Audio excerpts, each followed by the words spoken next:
রসুল নূরের তৈরি নাকি মাটির তৈরি? আশ্চর্য ব্যাপার। এগুলো নিয়ে আপনার আমার মধ্যে দ্বিমত করার কি দরকার? আল্লাহ পাক যদি রসুলকে মাটি দিয়ে তৈরি করে আমরা মানি, আল্লাহ পাক যদি রসুলকে নূর দ্বারা তৈরি করে আমরা এটাও মানি, আল্লাহ পাক রব্বুল আলামিন যদি রসুলকে আরো অন্য কিছু দিয়েও তৈরি করে আমরা এটাও মানি। এটাও আমাদের ঈমান। মারামারি করার দরকার আছে? এ বলে মাটি, এ বলে নূর, লেগে যায় মারামারি, বাহাস পর্যন্ত হয় বিভিন্ন কনফারেন্সে। লাস্ট পর্যন্ত একদল হেরে যায় আর একদল পালিয়ে যায়, বা একদল জিতে, বাকি যে সাধারণ পাবলিক আছে এটা তালি দিয়ে, হাত তালি দিয়ে নাচানাচি করে। দেখো হুজুর হুজুর বেজে গেছে, এক হুজুর দল পালিয়েছে আর এক হুজুর দল বিজয় হয়েছে। তা আপনারা কি আমাদের কি ইসলামের ক্ষতি করলেন নাকি আরো কি করলেন? হয়ে গেল। সম্মানিত হাজিরিন, রসুল সাল্লাল্লাহু আলাইহি সাল্লামের স্ত্রীজন যারা ছিলেন, তিনি ধারাবাহিকভাবে স্ত্রীদের কাছে আগমন করতেন। স্ত্রীদের কাছে আগমন করার পর রসুল সাল্লাল্লাহু আলাইহি সাল্লাম খুবই জ্বরে আক্রান্ত হয়ে পড়লেন। রসুল যখন বেশি জ্বরে আক্রান্ত হয়ে গেলেন, তখন তিনি বারবার বলছিলেন, ও আমার স্ত্রীরা, আমি আয়েশার ঘরে কবে যাব? আয়েশার সঙ্গে সাক্ষাৎ করব কবে? আয়েশার ঘরে কোন দিন আমার থাকার পালা, আমাকে বলো। তার মানে স্ত্রীরা বুঝতে পারছেন, যতগুলো স্ত্রী আছে, খাদিজার ইন্তেকালের পর আল্লাহ রসুল আয়েশাকে সব থেকে বেশি ভালোবাসতেন। আয়েশার প্রতি রসুল সাল্লাল্লাহু আলাইহি সাল্লামের একটা ভালোবাসা, মহব্বত অন্যরকম ছিল। স্ত্রীদেরকে বলেন, আয়েশার ঘরে কোন দিন আমি যাব, কোন দিন সময় হবে আয়েশার ঘরে যাওয়ার? স্ত্রীরাও রাজি হয়ে গেলেন। ইয়া রাসূলুল্লাহ, ইয়া হাবিবাল্লাহ, আপনি চাইলে এখানেও থাকতে পারেন, আপনি যদি চান আয়েশার ঘরেও যেতে পারেন, আপনাকে নিয়ে আপনার মতের বিরোধিতা আমরা করব না। আপনি চাইলে এখনই যেতে পারেন। আল্লাহ রসুল অসুস্থ অবস্থায় আয়েশার ঘরে গেলেন। আয়েশার ঘরে যাওয়ার পরে আল্লাহ রসুল আরো ভীষণ অসুস্থ হয়ে পড়লেন। প্রচণ্ড জ্বর, মাথা ব্যথা, যন্ত্রণা, এমনকি রসুল নামাজ পড়ার মতো শক্তি তার নাই। নামাজ যে পড়বে এরকম শক্তি তার নাই। রসুল এতটাই জ্বরে অসুস্থ হয়ে পড়লেন, তিনি নামাজ আজান হয়ে গেছে, রসুলের হুশ হয়। আয়েশাকে বলে, আয়েশা, আজান কি হয়েছে? বেলাল কি আজান দিয়েছেন? হযরত আয়েশা বলি, ইয়া রাসূলুল্লাহ, ইয়া হাবিবাল্লাহ, বেলাল আজান দিয়েছেন, আপনার জন্য মুসল্লিরা অপেক্ষা করছে, যান আপনি নামাজের মধ্যে চলে যান।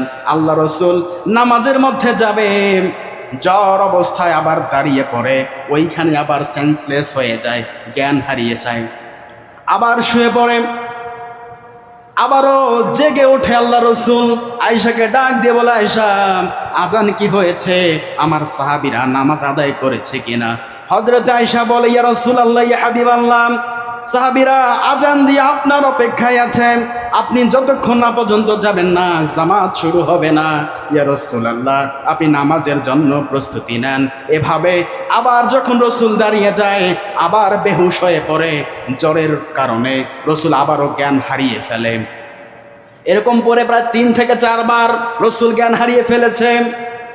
আর রাহিকুল মাখতুমে আছে, রসুল জ্ঞান হারিয়ে যখন ফেলে, তখন আয়েশাকে বলে, আয়েশা, তোমার বাবা আবু বকরকে খবর দাও, আমি রসুল নামাজ পড়াতে যাব এরকম শক্তি আমার নেই। আমার অনুপস্থিতিতে আবু বকর রাদিয়াল্লাহু তাআলা আনহু যেন আমার অনুপস্থিতিতে ইমামতির দায়িত্ব পালন করে। বলেন সুবহানাল্লাহ। হযরত আয়েশা বলে, ইয়া রাসূলুল্লাহ, ইয়া হাবিবাল্লাহ, আবু বকর অনেক নরম মনের মানুষ, আপনার জায়গায় দাঁড়িয়ে ইমামতি সে করতে পারবে না, তিনি কেঁদে ফেলবেন, তিনি অস্থির হয়ে যাবেন, তিনি ধৈর্যহারা হয়ে যাবেন। আপনার জায়গায় দাঁড়িয়ে নামাজ পড়ার মতো ক্ষমতা আমার বাবা আবু বকরের নাই। আল্লাহ রসুল রাগ হয়ে বললেন, আমার কথা কি তোমরা শুনতে পাচ্ছ না? যাও খবর দাও আবু বকরকে, আবু বকর যেন আমার অনুপস্থিতিতে নামাজের ইমামতি করে। আবু বকর ইমামতি করলো নামাজের। এভাবে কয়েকটা ওয়াক্ত, প্রায় 2 থেকে 3 দিন রসুল জামাতে নামাজ পড়তে পারে নাই। রসুল ইশারায় নামাজ পড়েছেন, রসুল জামাতে যে শরীক হবে এইটাও রসুল পারে নাই। হাদিসের মধ্যে এসেছে প্রায় কয়েকটা নামাজ, 28 থেকে 27 নামাজ, এরকম কয়েকটা নামাজ পর পর রসুল জামাতের মধ্যে সামিল হতে পারে নাই। অসুস্থতার কারণে হযরত আবু বকর রাদিয়াল্লাহু তাআলা আনহু এই জামাত তিনি নামাজ পড়িয়েছেন, রসুলের ইমামতি তিনি আবু বকর করেছেন। এমন সময় রসুল এমন জ্বরে আক্রান্ত হয়ে গেল, জ্বর মাথা ব্যথা তাকে ঘেরাও করে নিয়েছে, অনেক অসুস্থ হয়ে তিনি পড়লেন। সোমবার দিন বুধবার থেকে তিনি প্রচণ্ড অসুস্থ, ইন্তেকালে প্রায় 4 দিন 3 দিন আগ থেকে তিনি প্রচণ্ড অসুস্থ, আর সহ্য করার মতো না। রসুল একদিন সোমবার সকালবেলা ফজর নামাজের সময় রসুল হযরত আয়েশা রাদিয়াল্লাহু তাআলা আনহার ঘরে শুয়ে আছেন। তিনি আর আয়েশার গৃহ ত্যাগ করে নাই। তার ইচ্ছে যদি মরণ হয় আয়েশার ঘরেই আমার মরণ হবে। ফজরের সময় হয়ে গেল। ফজরের সময় হয়ে যাওয়ার পর সাহাবীরা নামাজ আদায় করছে। হযরত আয়েশাকে রসুল ডাক দিয়ে বলে, আয়েশা, ফজরের সালাত শুরু হয়ে গেছে নাকি? আমাকে একটু নামাজের দৃশ্যটা আমাকে দেখাও। পর্দা সারিয়ে দরজাটা খুলে এই মসজিদে নববীর ভিতরে আল্লাহ রসুল পর্দা খুলে আয়েশা মাথা উঁচু করে ধরেছেন, আর রসুল দেখতে পাচ্ছেন সাহাবীরা আবু বকরের ইমামতিতে ফজরের সালাত আদায় করছে। বলি আল্লাহু আকবার। রসুল এই দৃশ্য দেখে কেঁদে ফেললেন, তার চোখ দিয়ে পানি মোবারক ঝরছে। আয়েশা রসুলকে বলে, ইয়া রাসূলুল্লাহ, কেন আপনি কাঁদেন? আল্লাহ রসুল বলে, আয়েশা, তুমি কি জানো এই নামাজ প্রতিষ্ঠিত করতে গিয়ে উটের পচা নাড়ি ভুঁড়ি আমার মাথার উপরে চাপিয়ে দেওয়া হয়েছে। এই নামাজ কায়েম করতে গিয়ে শিয়াবে আবি তালিব ওইখানে 3 বছর জেল খেটেছি। ও আয়েশা, এই নামাজ কায়েম করতে গিয়ে পাথরের আঘাত খেয়েছি। এই নামাজ কায়েম করতে গিয়ে আবু জেহেল উতবা সাহেবা আমার জামা ছেড়ে দিয়েছে। ডিরেক্ট ইনডাইরেক্ট আমাকে হত্যা করার ষড়যন্ত্র তারাও করেছিল। ও আয়েশা, আজকে তামাম পৃথিবীতে এই কোরআনের রাজ চলছে, কায়েম হয়ে গেছে। ও আয়েশা, হয়তো আমি আর কিছুক্ষণ থাকবো না, হয়তো আর বেশিক্ষণ আমি দুনিয়ার জমিনে থাকবো না। আমি দেখতে পাচ্ছি আমার সাহাবীরা যেভাবে সালাত কায়েম করছে, কিয়ামত পর্যন্ত আমার উম্মতেরা এইভাবেই সালাত আদায় করবে। বলি আল্লাহু আকবার।